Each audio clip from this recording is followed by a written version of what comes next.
सर्व पत्रकार बंधूंचं, भगिनींचं, इथे उपस्थित सर्व माझे पदाधिकारी या सर्वांचं या ठिकाणी हार्दिक स्वागत। सर्वांना माझा जय ओबीसी। मित्रांनो, आपल्या सर्वांना कल्पना आहे की मागील 5-6 महिन्यापासून या राज्यामध्ये मराठा आरक्षणाचं जे वादळ सुरू आहे आणि त्यामुळे ओबीसी समाजामध्ये एक जे भीतीचं वातावरण निर्माण झालेलं आहे, एक संभ्रमाचं वातावरण निर्माण झालेलं आहे। आमचा सामान्य अमृत नोनी आर्थो प्लस ये एक प्रूवन फॉर्मूला है। इसमें मौजूद नोनी फल के गुण और आयुर्वेदिक जड़ी बूटियां शरीर को जरूरी पोषक तत्व देने के साथ साथ हड्डियों और जोड़ों के घिसने, उनमें होने वाले सूजन और दर्द को रोकने में मदद करता है। दर्द मुक्त जीवन के लिए अमृत नोनी आर्थो प्लस। ओबीसी, गोरगरीब ओबीसी या चिंतेमध्ये आहे की आम्हाला जे काही संविधानाने एकूण लोकसंख्येच्या अर्ध्यापेक्षाही कमी आरक्षण मिळालेलं आहे, हे आमचं टिकून राहणार की आमच्यामध्ये नव्याने वाटेकरी येणार। आणि म्हणून जेव्हा मराठा समाजाने सरसकट कुणबी प्रमाणपत्राची मागणी केली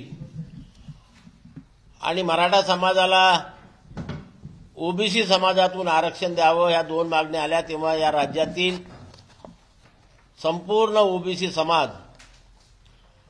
समाजाकरता काम करणाऱ्या विविध संघटना ह्या संघटित झाल्या आणि आपल्या संविधानिक अधिकाराचं रक्षण करण्याकरता सातत्याने आम्ही 22 दिवस संघर्ष केला, ज्यामध्ये नागपूरला साखळी अधिवेशन मोर्चा, चंद्रपूरला आमरण उपोषण मोर्चा, गोंदियाला मोर्चा, खामगावला मोर्चा, जालन्याला मोर्चा, तिकडे शहापूर, ठाणे, पालघर, पुणे अशा विविध जिल्ह्याच्या ठिकाणी मोर्चे काढून आम्ही आमच्या संविधानिक अधिकाराच्या रक्षणाची मागणी राज्य सरकारकडे लावून धरली। त्याचा परिणाम असा झाला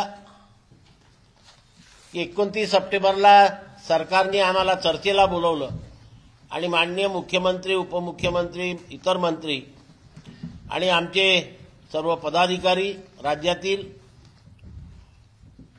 यांच्यासोबत चर्चा होऊन सरकारने आम्हाला आश्वस्त केलं की कुठल्याही परिस्थितीत आम्ही मराठा समाजाला ओबीसीतनं आरक्षण देणार नाही, सरसकट कुणब्यांची प्रमाणपत्र सुद्धा देणार नाही आणि इतरही जे काही आमचे 15 प्रश्न अनेक दिवसांपासून प्रलंबित होते, ज्यामध्ये प्रामुख्याने ओबीसी समाजाच्या 72 हॉस्टेलचा प्रश्न होता। ज्या विद्यार्थ्यांना हॉस्टेलमध्ये प्रवेश मिळणार नाही त्यांच्या स्वाधार योजनेचा प्रश्न होता। अनेक अभ्यासक्रमाला स्कॉलरशिप लागू नव्हती, त्यांना स्कॉलरशिप लागू करण्याचा विषय होता। मुख्यमंत्री रोजगार योजनेअंतर्गत जे लोन दिल्या जाते रोजगार निर्मिती अंतर्गत, त्यामध्ये ओबीसीचा समावेश नव्हता। ह्या सुद्धा मागण्या आम्ही सरकारपुढे मांडल्या आणि मी सुरुवातीला सांगितल्याप्रमाणे की मराठा समाजाला ओबीसीतनं आरक्षण देणार नाही आणि सरसकट कुणब्यांचे प्रमाणपत्र देणार नाही, यासोबत इतर ज्या मागण्या मागितल्या त्याचे जीआर सुद्धा शासनाने आमच्याकरता काढले आणि ओबीसी समाजाला न्याय दिला। परंतु हा न्याय मिळाल्यानंतर सुद्धा आजच्या घडीला सुद्धा या देशामध्ये, या राज्यामध्ये जे वातावरण निर्मिती केलेली आहे, त्यामुळे पुन्हा हा ओबीसी समाज कुठेतरी संभ्रमात आलेला आहे, दहशतीत आलेला असं म्हटलं तर वावगं होणार नाही। कारण वारंवार आंदोलनकर्त्यांकडनं सतत मागणी होत आहे की आम्ही आरक्षण घेतल्याशिवाय परतणार नाही, मराठा समाजाला ओबीसीतून आरक्षण घेतल्याशिवाय शांत बसणार नाही। सरसकट कुणब्यांचे प्रमाणपत्र देणार घेतल्याशिवाय आम्ही राहणार नाही. आम्हाला सरकारने लिहून दिलं, पण त्या दबावाखाली सरकार येऊ शकते का ही शंका पुन्हा आमच्या ओबीसी समाजाच्या मनामध्ये निर्माण झालेली आहे. मराठा समाज सातत्याने 1993 पासून आरक्षणाची मागणी करत आहे. आतापर्यंत त्यांची स्वतंत्र आरक्षणाची मागणी होती, ज्याला ओबीसी समाजाने कधीही विरोध केलेला नाही. आज सुद्धा जर मराठा समाजाला राज्य शासन स्वतंत्र आरक्षण देत असेल तर त्याला आमचा मुळीच विरोध नाही. त्यांना आरक्षण मिळालं पाहिजे या मताशी या राज्यातील प्रत्येक ओबीसी सहमत आहे. पण ज्यावेळेस ही मागणी येते की आम्हाला ओबीसी समाजातून आरक्षण मिळालं, तेव्हा हा ओबीसी समाज दहशतीमध्ये आणि संभ्रमामध्ये येतो की आमच्या हिस्स्यातले वाटेकरू कोणीतरी होऊ पाहत आहे, ही भीती ओबीसी समाजाच्या मनामध्ये निर्माण होते. दुसरी गोष्ट की आज सातत्याने एक प्रश्न तुम्ही मागच्या 4-5 दिवसापासून ऐकत असाल की 54 लाख नोंदी सापडल्या, 54 लाख नोंदी सापडल्या, 54 लाख नोंदी सापडल्या, आणि या 54 लाख लोकांना 2 दिवसाच्या आत सरकारने प्रमाणपत्र द्यावे.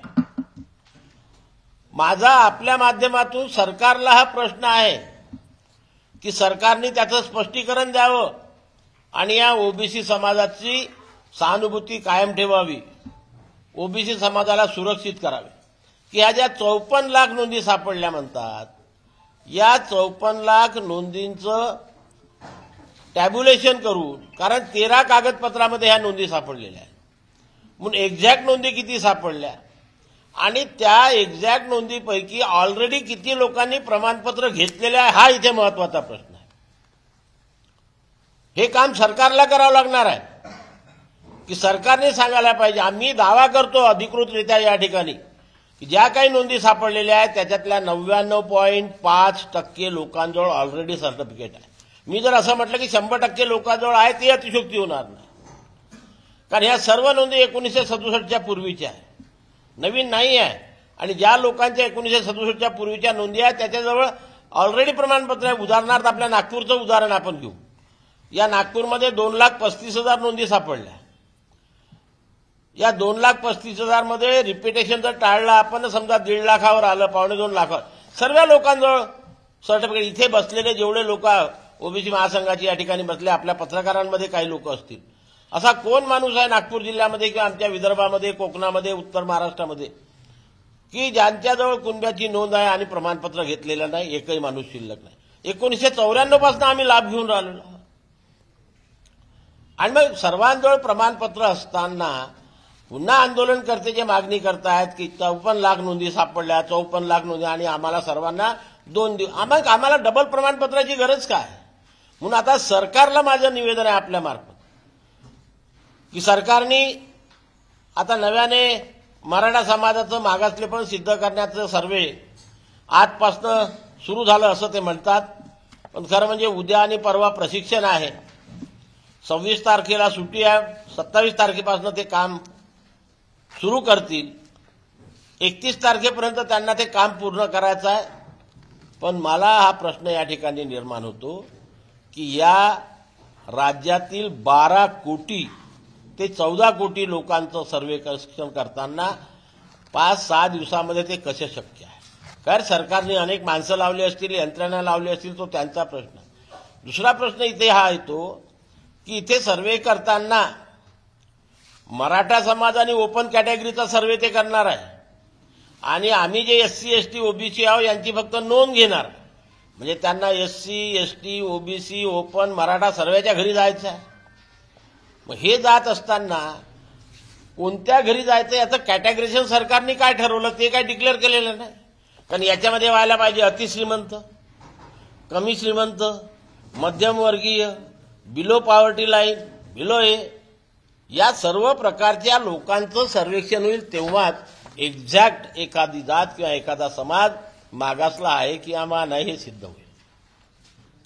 आणि म्हणून हे सर्वेक्षण करताना सरकारने ज्या 54 लाख नोंदी सापडल्या त्या 54 लाख लोकांचं सुद्धा सर्वेक्षण करावं, त्यांच्या घरी टीम पाठवाव्या आणि त्यांच्यापैकी किती लोकांकडे प्रमाणपत्र ऑलरेडी आहे आणि ओबीसीचा लाभ घेत आहेत हे सुद्धा हा आकडा सरकारने जाहीर करावा, जेणेकरून ओबीसी समाजामध्ये असलेला संभ्रम हा दूर होईल आणि एक्झॅक्ट नवीन नोंदी किती सापडल्या हा आकडा जाहीर होईल. एक्झॅक्ट आकडा जाहीर होणं आवश्यक. अन्यथा आज या 54 लाख या आकड्यामुळे मराठा समाज आणि ओबीसी समाज दोन्ही समाजाची दिशाभूल होते. एका बाजूला मराठा समाजाचे लोक खुश आहेत की आमच्या 54 लाख नोंदी सापडल्या आणि दुसऱ्या बाजूला मराठा समाजा संभ्रमात खरंच या नवीन नोंदी आहे की जुन्या नोंदी आहे. आणि म्हणून ही बाब सरकारने क्लिअर करणं फार गरजेचं आहे. त्याचप्रमाणे आपल्याला माहीत आहे की सरकारने आता न्यायमूर्ती शिंदे समिती गठीत केली होती.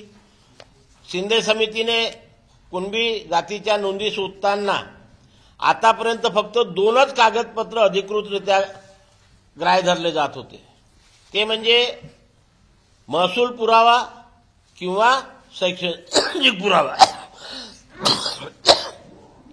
आता न्यायमूर्ती शिंदे समितीने त्याची व्याप्ती वाढवून 13 प्रकारचे कागदपत्र त्यामध्ये नोंदी शोधलेल्या आहे, म्हणजे 11 कागदपत्राची वाढ केलेली आहे. आता या 11 कागदपत्रांना अजून राज्य सरकारने अधिकृतरित्या मान्यता दिलेली नाही. न्यायमूर्ती शिंदे समितीने घेतलं, परंतु सरकारची मान्यता मिळालेली नाही. आणि म्हणून सरकारने 27 डिसेंबरला एक महाराष्ट्र शासन राजपत्र निर्गमित केलं होतं की आम्ही अशा अशा प्रकारच्या या कागदपत्रांना मान्यता देऊ इच्छितो. याच्यावरती कुणाचे काही आक्षेप असेल तर त्यांनी 16 तारखेपर्यंत नोंदवावे. आता याच्यावरती अनेक लोकांनी आक्षेप नोंदवलेले आहेत की आपण या कागदपत्रांना अतिरिक्त कागदपत्र व्हॅलिडिटी कशाच्या आधारावर, आणि ती व्हॅलिडिटी आता फक्त मराठा समाजाकरता नाही राहणार, तर एससी, एसटी, ओबीसी सर्वांकरता राहणार. आणि मग आता सर्वच वर्गातील लोक याला विरोध करतात आहे.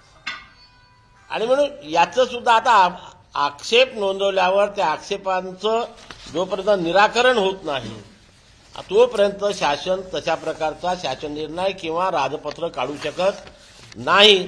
आणि अशा प्रकारचं राजपत्र जोपर्यंत निघत नाही तोपर्यंत सरकार नव्याने सापडलेल्या कागदपत्रावरील नोंदींना ग्राह्य धरून प्रमाणपत्र इश्यू करू शकत नाही. हा सर्वात तोड या ठिकाणी ज्याला आपण म्हणून निर्माण झालेला आहे. आणि अशा परिस्थितीमध्ये आंदोलनकर्त्यांकडनं वारंवार जे दबाव तंत्राचा वापर सरकारवरती केला जात आहे, त्यामुळे आम्ही सुद्धा या ठिकाणी आज आपल्या माध्यमातून जाहीर करतो की जर सरकारने कुठल्याही दबाव तंत्राखाली येण्याचं धाडस केलं तर हा महाराष्ट्रातील 400 जातीमध्ये विभाजित असलेला 60% ओबीसी समाज, कोणी काही म्हणत असले तरी आम्ही अधिकृतरित्या सांगतो की आम्ही 60% आहोत. या 60% ओबीसी समाज सरकारला झोपू देणार नाही. आणि ज्याप्रमाणे ते मुंबईलाकडे त्यांनी कूच केली, आम्ही सुद्धा एवढ्या मोठ्या पेक्षाने त्यांच्यापेक्षा जास्त संख्येने मुंबईकडे कूच करू, मुंबईवर आक्रमण करू आणि आमच्या संविधानिक अधिकाराचं रक्षण करू. आम्ही आमच्या संविधानिक अधिकाराचं रक्षण करण्याचा लढा लढतो आहे. आमची काही नवीन मागणी सरकारकडे नाही. जे संविधानाने काका कालेल आयोगाने रिकमेंडेशन दिलं होतं, बीपी मंडल आयोगाने रिकमेंडेशन दिलं होतं, 7 ऑगस्ट 1990ला लोकसभा आणि राज्यसभेमध्ये बिल पारित होऊन आम्हा ओबीसींना या देशामध्ये 52, तेव्हाचा आकडा 52% होता, आजचा आकडा 60% आहे. तेव्हाच्या 52% ओबीसीला फक्त 27% आरक्षण दिलेलं आहे. आणि जे एवढ्या संघर्षानंतर त्याच्याकरता आम्हाला 40 वर्ष संघर्ष करावा लागला होता. ओबीसी समाजाला 1952 पासून आरक्षण मिळायला पाहिजे होतं, पण 1952 पासून ते 92 पर्यंत आम्हाला संघर्ष करावा लागला. आणि 90ला लोकसभा आणि राज्यसभेमध्ये मंजूर झाल्यानंतर सर्वोच्च न्यायालयामध्ये लोक गेलं. 92ला त्याचा निकाल आला, 93ला केंद्र शासनाने त्याचा अध्यादेश काढला. हा 40 वर्षाच्या प्रदीर्घ संघर्षानंतर आम्हाला 52% ओबीसीला 27% आरक्षण मिळालं. आणि म्हणून त्या मिळालेल्या 27% आरक्षणाचं रक्षण करणं हे या देशातील आणि राज्यातील प्रत्येक ओबीसीचं कर्तव्य आहे आणि तेच कर्तव्य आम्ही या ठिकाणी निभवतो आहे. आम्ही अतिरिक्त कुठल्याही प्रकारची मागणी करत नाही. म्हणून आमच्या आरक्षणाला धक्का लावण्याचं धाडस सरकारने करू नये. सरसकट कुणब्यांची प्रमाणपत्र मराठा समाजाला देण्यात येऊ नये. या दोन गोष्टीकरता हा संपूर्ण ओबीसी समाज, राष्ट्रीय ओबीसी महासंघ कालही ठाम होता, आजही ठाम आहे आणि उद्याही ठाम आहे. आणि म्हणून सरकारला आपल्या माध्यमातून मी निवेदन करू इच्छितो, इशारा देऊ इच्छितो की सरकारने त्यांच्यावरती किती दडपण कोणी आणण्याचा प्रयत्न केला तरी त्यांच्या दडपणाला बळी पडू नये आणि आमच्या आरक्षणाला धक्का लावू नये. याच करता आज मी आपणासोबत चर्चा करण्याकरता या ठिकाणी निमंत्रित केलेलं आहे.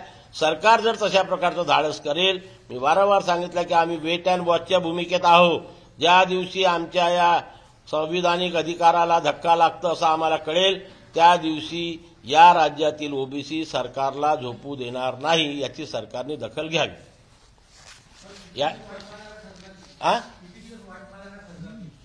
नाही, सरकारने हे बघा आम्हाला वाट याच्याकरता आम्ही बघतोय की आम्हाला दिलेला शब्द अजूनपर्यंत तरी फिरवण्याच्या मूडमध्ये सरकार दिसत नाही. वारंवार मुख्यमंत्री असो, दोन्ही उपमुख्यमंत्री असो किंवा मंत्रिमंडळातील कुठलाही मंत्री असो, ते एकच सांगतात, कुठल्याही परिस्थितीत आम्ही मराठ्यांना ओबीसीतून आरक्षण देणार नाही, सरसकट कुणब्यांचे प्रमाणपत्र देणार नाही. पण रात्र वैऱ्याची आहे. रात्र वैऱ्याची असल्यामुळे आम्ही लक्ष ठेवून आहोत की एखाद्या दिवशी सरकार कुणाच्या तरी दडपणाखाली येऊन देऊन टाका म्हणते का आणि देऊन देते का नंतर झगडण्यापेक्षा आम्ही आतापासून तयारीमध्ये आहोत की आम्ही आमच्या संविधानिक अधिकाराला धक्का लागू देणार नाही. राज्य शासनावर विश्वास नाही आमचा आहे म्हणून शांत आहो, नाही तर मग आम्ही कूच केली असती. यात पहिले आम्ही आंदोलनकर्त्यांना प्रत्युत्तर देण्याकरता या ठिकाणी नाही आहोत. मी वारंवार सांगतो की आम्ही आमच्या संविधानिक अधिकाराचं रक्षण करण्यासाठी या ठिकाणी आहोत. काय ते करणं आमचं कर्तव्य आहे. आणि म्हणून आम्ही वेट अँड वॉचच्या भूमिकेमध्ये, मी शब्द काय वापरला की सरकारवर आमचा विश्वास आहे. सरकार अजून पण आम्हाला 29 सप्टेंबरला शब्द दिला होता. ऑक्टोबर, नोव्हेंबर, डिसेंबर, जानेवारी 4 महिने झाले. सरकार त्याच्यावरती कुठलाही पुनर्विचार करून राहिलेली नाही. म्हणून आम्ही शांत आहोत. आम्ही अजूनपर्यंत मुंबईकडे कूच केलेली नाही. पण आम्हाला ज्या दिवशी लक्षात येईल की आमच्या संविधानिक अधिकारावर कुठेतरी गदा येते आहे, काय आमच्या आरक्षणातून कोणीतरी चोरण्याचा प्रयत्न करता, कोणाला देण्याचा प्रयत्न सरकार करते आहे, त्या दिवशी या राज्यातील 400 जातीचा समूह असलेला हा 60% ओबीसी समाज मोठ्या प्रमाणामध्ये मुंबईला कूच करून आपल्या संविधानिक अधिकाराचं रक्षण कराल. 54 लाख नाही तुम्ही म्हणता तर किती आहे एकंदरीत? नाही, मी सांगितलं ना तुम्हाला, मी अधिकृतरित्या तुम्हाला सांगतो की 54 लाखापैकी 99.5% लोकांकडे ऑलरेडी प्रमाणपत्र आहे. ऑलरेडी प्रमाणपत्र आहे. हे बघा, तुम्ही लोक समजून घ्या की जी शिंदे समिती बसविण्यात आली होती त्यांनी काय केलं, 1948 ते 1967 किंवा 48च्या पूर्वीचे कागदपत्र तपासले. त्याच्यामध्ये कोणाकोणाचे कागदपत्रावर कुणबी मराठा कुणबी किंवा कुणबी मराठा हे 3 प्रकारे जाती लिहिलेल्या आहेत. त्यांची आकडेवारी काढली, त्यांनी नोंदी सापडल्या. आता याच्यामध्ये ज्यांच्या 48 ते 67च्या मध्ये नोंदी आहेत त्यांनी ऑलरेडी प्रमाणपत्र घेतले आहे ना, कारण आरक्षण ओबीसीला केव्हा लागू झालं, 1994ला. 2004ला मराठा कुणबी आणि कुणबी मराठा आले. तर ज्यांच्याजवळ ज्यांच्या महसुली कागदपत्रात किंवा शैक्षणिक कागदपत्रामध्ये कुणबी मराठा कुणबी किंवा कुणबी मराठा लिहिलेला आहे त्या सर्वांनी ऑलरेडी कागदपत्र काढले. त्यांचे पोरं ग्रॅज्युएट झाले, पोस्ट ग्रॅज्युएट झाले, नोकरीला लागले, सर्वच लागले. ते लोक पुन्हा कशाला घेणार प्रमाणपत्र, कारण ऑलरेडी ते बेनिफिट घेऊन राहिले ओबीसीचे. म्हणून बरं झाला तुम्ही मुद्दा काढला. म्हणून या माध्यमातून पुन्हा मी सरकारला सांगू इच्छितो की आता जो मराठा समाजाचं मागासलेपण सिद्ध करण्याचं सर्वेक्षण सुरू आहे, हे सर्वेक्षण करताना मी वारंवार सांगतोय की फक्त आणि फक्त मराठा जातीचं सर्वेक्षण करावं. कुणबी, मराठा कुणबी, कुणबी मराठा, लेवा पाटील, लेवा पाटीदार, लेवा कुणबी ह्या ज्या 6 जाती आहेत, ज्या 6 जाती ऑलरेडी ओबीसी मध्ये आहेत. मग ज्या जाती ओबीसी मध्ये आहे, ओबीसीचा फायदा घेत आहेत, त्या जाती मिळून कसा काय सर्वे होणार? त्या जाती सोडून सर्वे व्हायला पाहिजे. कारण गायकवाड आयोगाने त्याचं सर्वेक्षण करताना ह्या 6 जाती प्लस मराठा अशा 7 जाती मिळून सर्वे केला होता आणि या 7 जातीची लोकसंख्या 30% आहे असं दाखवलं होतं. मग आम्ही 6 लोक ऑलरेडी ओबीसीमध्ये आता आमचे कशाला तुम्ही त्याच्यामध्ये गणना करता? आम्हाला मायनस करा, तुमची लोकसंख्या कळवा आणि मग तुम्ही मागासलेपण आहे किंवा नाही हे राज्य मागासवर्गीय आयोगाने काम करायला पाहिजे. म्हणून आधीपासून आम्ही त्यांना पत्र दिलेलं आहे. मी मुख्यमंत्र्यांना निवेदन केलं, उपमुख्यमंत्र्यांना निवेदन केलं की आता नव्याने सर्वेक्षण करताना कुणबी, मराठा कुणबी, कुणबी मराठा, लेवा पाटील, लेवा पाटील, लेवा कुणबी ह्या 6 जाती सोडून ज्या जाती स्वतःला मराठा समजतात परंतु आरक्षणाचा फायदा घेत नाही, ओबीसी आरक्षणाचा फायदा घेत नाही, त्याच जातींचा सर्वे करण्यात यावा याची सुद्धा दखल सरकारने पुन्हा घ्यावी आणि खरोखरच त्यांचं मागासलेपण सिद्ध करावं. जरांगे पाटलांचं जे आंदोलन आहे आता मुंबईकडे कूच केली आहे त्यांनी, कसं बघते राष्ट्रीय ओबीसी महासंघ? नाही, आम्ही वेट अँड वॉचच्या भूमिकेमध्ये हे बघ, त्यांना काय आंदोलन करायचं त्याच्याकडे ते मोकळे, आम्ही त्यांना काही ते सुटवू शकत नाही. पण या माध्यमातून आम्ही सरकारला इशारा देतो की सरकारने कुठल्याही परिस्थितीत त्यांच्या दबावाखाली येऊन आमच्या आरक्षणाला धक्का लावू नये.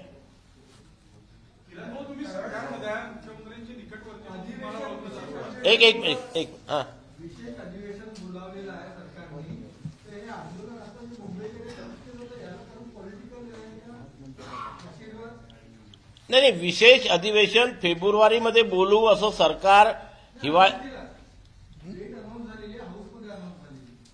बरं, पण आता त्याचे विषय नाही कळले ना. त्या विशेष अधिवेशनामध्ये विषय काय काय आहे काय आला का म्हणते?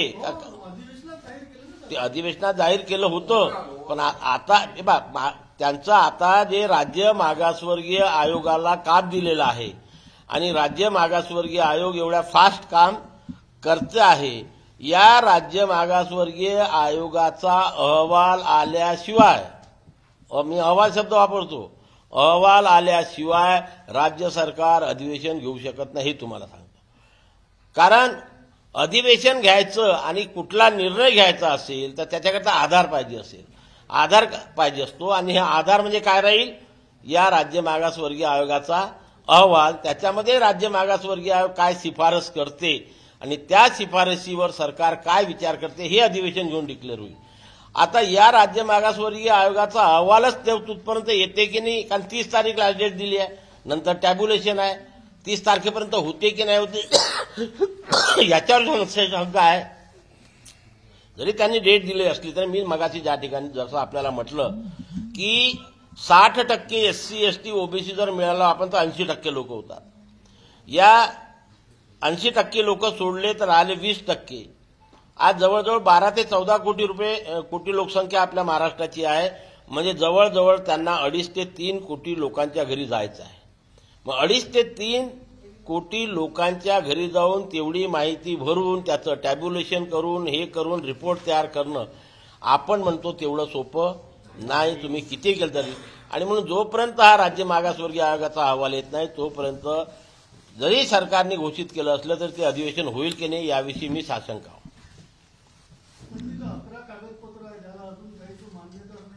नाही ना, हे आहे ना गव्हर्नमेंटचं कागदपत्र आहे, मी नाही म्हणत, याच्या आधारे बोलतो मी. याच्यावरती त्यांनी दिलेलं आहे, हे बघा की नव्याने प्रमाणपत्र पडताळणीच्या नियमाकरता महसुली अभिलेख नोंदी, जन्म मृत्यू रजिस्टर संबंधीचे अभिलेख, शैक्षणिक अभिलेख, राज्य उत्पादन शुल्क विभागाकडील अभिलेख, कारागृह विभागाचे अभिलेख, पोलीस विभागाकडील अभिलेख, सहजिल्हा निबंधक तथा मुद्रांक जिल्हाधिकारी कार्यालयाकडील अभिलेख, भूमी अभिलेख विभागाकडील अभिलेख, जिल्हा सैनिक कल्याण अधिकारी कार्यालयाकडील अभिलेख, जिल्हा वक्फ अधिकारी यांच्या कार्यालयाकडील अभिलेख, शासकीय कर्मचाऱ्यांची सेवा तपशील अभिलेखे, जात प्रमाणपत्र पडताळणी समितीकडील अभिलेख, असे 23 जे नव्याने जे आलेले आहेत. आतापर्यंत मी मागाशी सांगितलं आपल्याला का 2च कागद ग्राह्य धरल्या जात होते, महसुली कागदपत्र किंवा शैक्षणिक. आता हे जे बाकी जे आहेत याला सरकार मान्यता देण्याच्या विचारात आहे, अजून मान्यता दिलेली नाही. याच्यावरती लोकांकडनं आक्षेप बोलावलेला आहे. 16 तारखेपर्यंत ते आक्षेप ते घेताना आता सरकारी कधी कधी एवढी गडबड करते.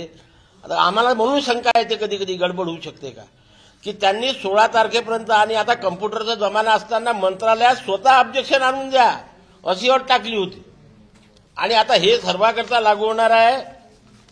महाराष्ट्र अनुसूचित जाती, अनुसूचित जमाती, विमुक्त जाती, भटक्या जमाती, इतर मागास व विशेष मागास प्रवर्ग या सर्व लोकांना आता ह्या सर्व लोकांनी ऑब्जेक्शन टाकले आहे की बा एवढे कागदपत्र आता शोधण्याची गरज काय. शेड्यूल का शेड्यूल आता याच्यामध्ये एक असं आहे जिल्हा वक्फ अधिकारी यांचे कार्यालय. आता वक्फचं कार्यालय कोणासाठी असते. अशा प्रकारचे हे असल्यामुळे लोकांचे ऑब्जेक्शन आम्ही टाकलेलं आहे त्याच्यावरती. आणि म्हणून या ऑब्जेक्शन या आरोपांचं जोपर्यंत निराकरण होत नाही आक्षेपांचं तोपर्यंत हा नवीन जी आर निघत नाही. हा जी आर नवीन निघत नाही तर ते विधानसभेमध्ये यावर नियमावली किंवा निर्णय घेऊ शकत नाही. अशा अडचणी सरकार पुढे आहे. या सर्व गोष्टीचा अभ्यास करून सरकारने काय निर्णय घ्यायचा तो सरकारचा प्रश्न आहे. पण आमच्या आरक्षणाला धक्का लावता कामा नये आणि सरसकट कुणब्यांची प्रमाणपत्र देण्यात येऊ नये हा सरकारला आमचा इशारा.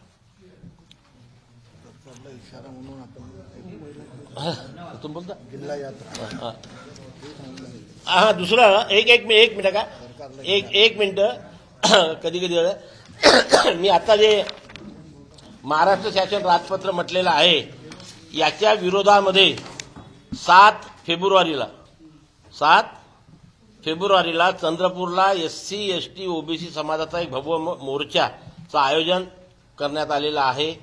काय त्याचं सरकारचं लक्ष वेधण्याकरता आणि आपणासमोर आता जे काही सत्य परिस्थिती मी मांडली आणि ओबीसी समाजामध्ये एक जे दहशतीचं आणि संभ्रमाचं वातावरण निर्माण झालेलं आहे त्याकरता आमच्या ओबीसी समाजाला बळ देण्याकरता म्हणून एक नागपूर जिल्ह्यामध्ये आम्ही एक ओबीसी जनजागृती रथयात्रा करतो आहे.